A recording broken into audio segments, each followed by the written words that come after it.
Bonsoir et bienvenue dans cette nouvelle édition de l'Africa Tonight. Voici les titres de ce journal. Élection générale ce samedi 26 août au Gabon. Les électeurs étaient appelés aux urnes pour les législatives, les locales et pour l'élection présidentielle.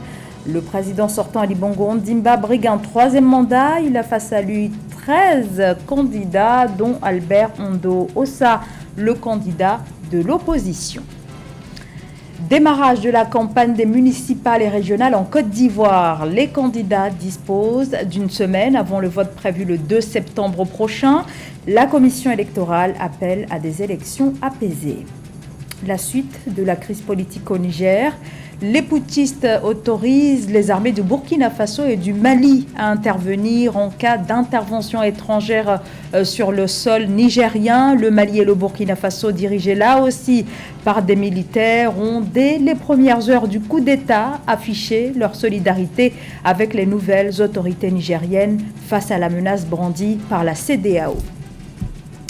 L'heure est désormais au dépouillement après les élections générales qui se sont tenues ce samedi 26 août au Gabon, la présidentielle, les législatives et les élections locales.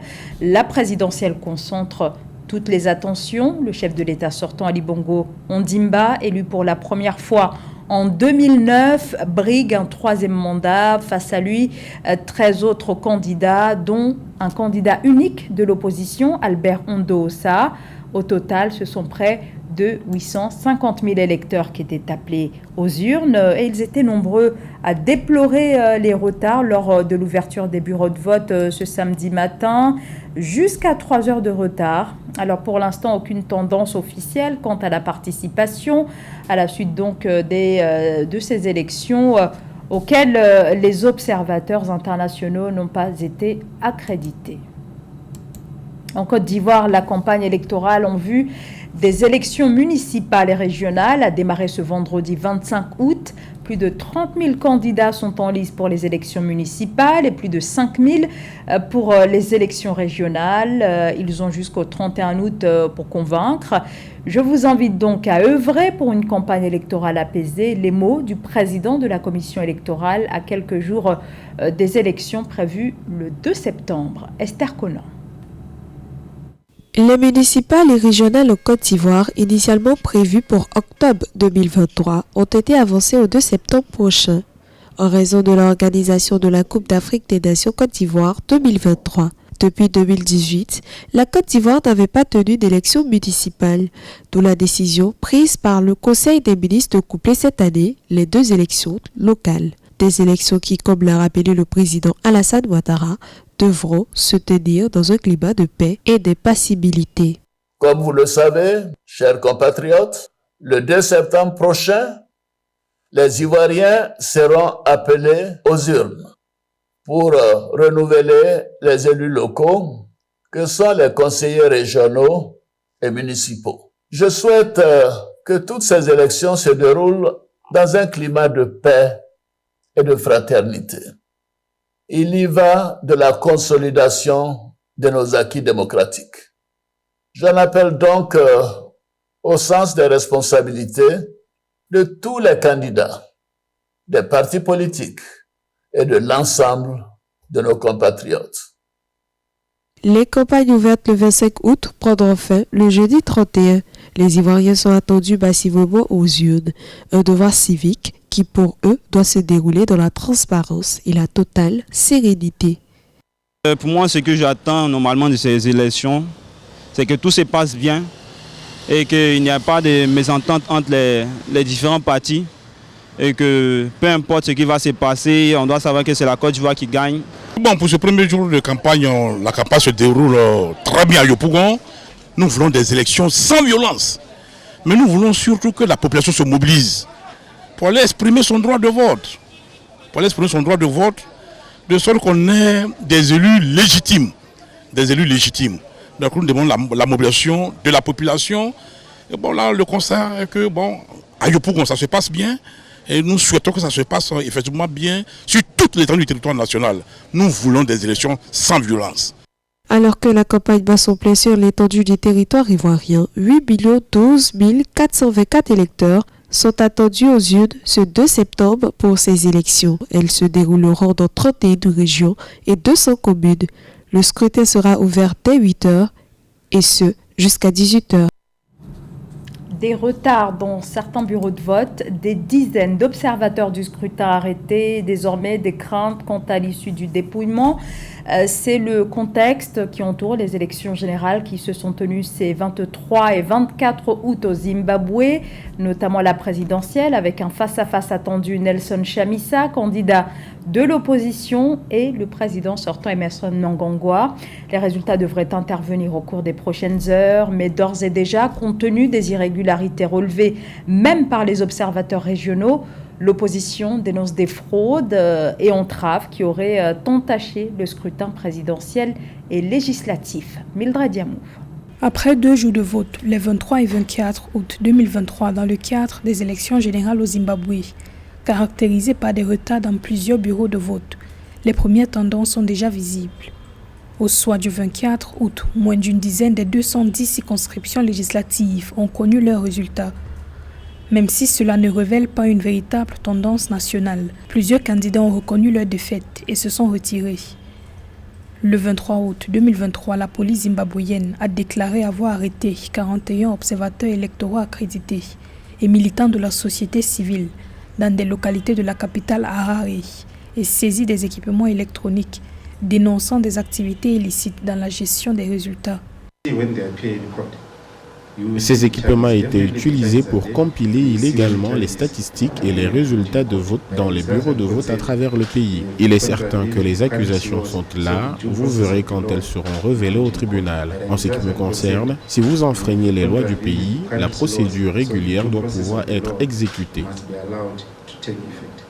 L'intervention de la police du Zimbabwe intervient en réponse à l'annonce de la coalition des citoyens pour le changement d'anticiper les résultats du scrutin. L'opposition estime que les nombreux retards accusés lors du vote sont une stratégie de fraude électorale perpétrée par la ZANU-PF, parti du président Emmerson Mnangagwa, qui utilise les institutions de l'État pour manipuler les élections en sa faveur.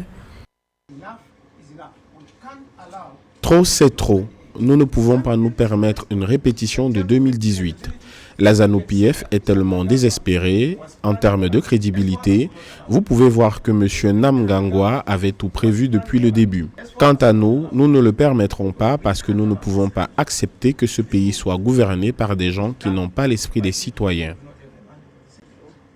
L'opposition et divers groupes civiques ont déclaré qu'ils compileraient indépendamment les résultats qui seraient affichés à l'extérieur des bureaux de vote après le décompte. Les créanciers du Zimbabwe ont quant à eux déclaré qu'une élection libre et équitable était une condition préalable à toute négociation visant à aider le pays à résoudre sa crise de la dette. Alors, face aux nombreux dysfonctionnements, le scrutin est jugé non conforme par les observateurs internationaux présents au Zimbabwe pour superviser les élections présidentielles et législatives. Les militaires au pouvoir au Niger autorisent officiellement le Burkina Faso et le Mali à intervenir sur leur sol en cas d'intervention militaire étrangère, à l'heure où la CEDEAO brandit la menace d'une intervention afin de rétablir le président Mohamed Bazoum dans ses fonctions. La décision d'autoriser ces deux alliés à venir appuyer éventuellement les forces nigériennes a été annoncée par les putschistes lors d'une double visite diplomatique qui a eu lieu ce jeudi à Niamey, au cours de laquelle les ministres des Affaires étrangères du Mali et du Burkina Faso ont été reçus par le pouvoir militaire nigérien. Marcel Kouassi. Les forces armées du Burkina Faso et du Mali sont officiellement autorisées à intervenir militairement au Niger en cas d'agression contre le pays, ont annoncé le 24 août 2023 les autorités maliennes dans une déclaration conjointe. Les chefs des diplomaties maliennes et burkinabais qui se sont rendus en visite de travail à Niamey le 24 août 2023 ont réitéré leur soutien et leur solidarité au peuple nigérien. Les deux pays voisins du Niger ont salué la signature des 10 documents. Les échanges ont porté sur plusieurs sujets d'intérêt commun. Ils se sont déroulés dans un climat de grande cordialité et ont permis de faire un examen approfondi des défis qui se posent aux trois pays et les sujets majeurs qui font l'actualité au plan sous-régional, régional et international. Le Niger encore sous le coup de sanctions de l'Union africaine, de la Communauté économique des États de l'Afrique de l'Ouest et de l'UEMOA est sous la menace d'une intervention militaire de la CEDEAO pour rétablir l'ordre constitutionnel dans le pays, une décision condamnée par le Mali et le Burkina Faso. Les deux États ouest-africains ont mis en garde la CEDEAO contre toute intervention militaire au Niger qui serait assimilée à une déclaration de guerre. S'agissant des questions sécuritaires, ils ont salué la signature par le président du Conseil national pour la sauvegarde de la patrie, le général de brigade Abdurrahman Tiani, de 2 ordonnances le 24 août 2023 autorisant les forces de défense et de sécurité du Burkina Faso et du Mali d'intervenir en territoire nigérien en cas d'agression. Le Burkina Faso et le Mali, confrontés comme le Niger à des violences djihadistes récurrentes, sont également dirigés par des militaires depuis 2020 et 2022, ont affiché leur solidarité avec les nouvelles autorités nigériennes au lendemain du coup d'État du 26 juillet 2023. Depuis le coup d'État mené par le CNSP au Niger, les tentatives de médiation pour trouver une issue négociée à la crise se multiplient. L'organisation sous-régionale va-t-elle franchir le pas au Niger ? La CEDEAO n'a pas déclaré la guerre au peuple du Niger et il n'est pas prévu de recourir à la force militaire. Voilà le propos tenu ce vendredi par le président de la Commission de la Communauté économique des États d'Afrique de l'Ouest, Omar Alieu Touré, alors que il y a une semaine, au sortir de la rencontre d'Accra au Ghana, l'organisation s'était dite prête à intervenir au Niger dès que l'ordre en sera donné. L'organisation avait aussi indiqué avoir arrêté une date pour cette possible intervention militaire, bien que l'organisation continue de privilégier la voie du dialogue avec le régime militaire. Il n'est pas trop tard pour les militaires au pouvoir au Niger de reconsidérer leur position et de retourner immédiatement dans leur caserne, a poursuivi Omar Alieu Touré. Vers l'augmentation en Afrique de la production de gaz, une hausse de l'ordre de 65% d'ici 2035, soit plus de 40 milliards de pieds cubes par jour, d'après les prévisions de la Chambre africaine de l'énergie. Un marché du gaz dans lequel 3 pays seront en tête, l'Algérie, l'Égypte et le Nigeria, mais c'est bien l'entrée en production de gisements situés dans de nouvelles zones, au Mozambique, en Tanzanie ou encore en Mauritanie, qui devrait permettre la hausse des niveaux de production. Philomène Tine. L'Afrique possède une importante quantité de gaz, s'élevant à au moins 17 560 milliards de mètres cubes de réserves prouvées. La production de cette ressource devrait augmenter de 65% d'ici 2035 pour atteindre 41,6 milliards de pieds cubes par jour. Une hausse qui serait notamment portée par l'entrée en production de gisements situés dans de nouveaux Eldorado gaziers comme le Mozambique, la Tanzanie, la Mauritanie et le Sénégal, selon un rapport de la Chambre africaine de l'énergie. Ces perspectives confirment bien l'effectivité de l'immensité des réserves gazières africaines et au regard des besoins énergétiques du continent, c'est un peu un paradoxe d'avoir un continent immensement doté de ces réserves et d'être largement déficitaire en termes d'offres énergétiques de façon globale. Nous apprécions cela donc comme une note d'espoir au travers de laquelle les ressources pétrogazières africaines viendront apporter une réponse énergétique aux besoins des populations. Le même rapport précise que sur la période allant de 2023 à 2027, l'Algérie, l'Égypte et le Nigeria devraient contrôler le marché africain du gaz naturel et du gaz naturel liquéfié. Ces 3 pays devraient fournir une moyenne de 80% de l'approvisionnement total en gaz naturel de l'Afrique.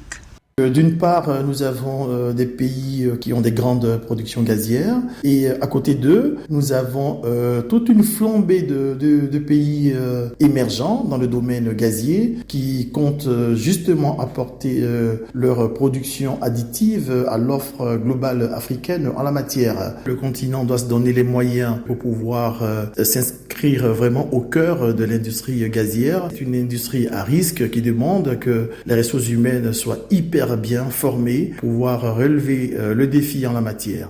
Selon les prévisions, l'approvisionnement en gaz naturel de l'Afrique atteindra 25,5 milliards de pieds cubes par jour en 2023, soit une hausse d'1% par rapport à 2022. Le continent devrait exporter jusqu'à 49 millions de tonnes de gaz naturel liquéfié en 2023. La fièvre afteuse, cette maladie d'origine virale, est l'une des maladies animales les plus contagieuses. Elle affecte sévèrement la production de bétail et perturbe le commerce régional et international des animaux et de leurs produits. Il est donc fondamental de lutter contre cette maladie grâce notamment à des systèmes de détection et d'alerte précoce ainsi qu'à des mesures de prévention. Au Nigeria, certains experts jugent nécessaire d'aller plus loin en mettant en place un programme vaccinal grâce à Ngombe. En 2020, selon l'Institut national des statistiques du Nigeria, le secteur de l'élevage représentait environ 1,7% du PIB national et environ 9% de la valeur ajoutée agricole. Les vétérinaires s'accordent à dire qu'il est urgent de développer un vaccin pour protéger le bétail nigérian de la fièvre afteuse. La maladie de la fièvre afteuse est très complexe et chaque région du monde tente de mettre au point un vaccin adapté à son propre type de fièvre afteuse. De manière à ce que le vaccin soit efficace lorsqu'il sera administré aux animaux. Le gouvernement fédéral a consacré beaucoup de fonds à la formation de notre personnel, de sorte que nous incluons la fièvre afteuse dans les vaccins que nous produisons pour lutter contre la maladie au Nigeria.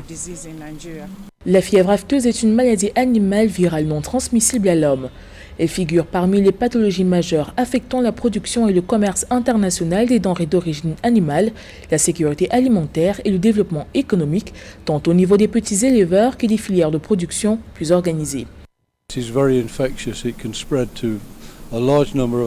Elle est très contagieuse, elle peut se propager à un grand nombre d'animaux et affecter ce que nous appelons les animaux d'élevage. Ainsi, bovins, moutons et chèvres, etc. peuvent subir de graves pertes de production. Au niveau international, elle est responsable de milliards de dollars de pertes. Selon les données officielles, le Nigeria consomme annuellement 360 000 tonnes de viande de bœuf chaque année, soit la moitié de l'ensemble des pays d'Afrique de l'Ouest. Le ministère nigérian de l'Agriculture révèle que le seul État de Lagos, sur les 36 du pays, consomme de la viande de bœuf pour plus de 431 millions de dollars chaque année. C'était le journal de la rédaction. Merci de l'avoir suivi. Restez avec nous sur Africa 24.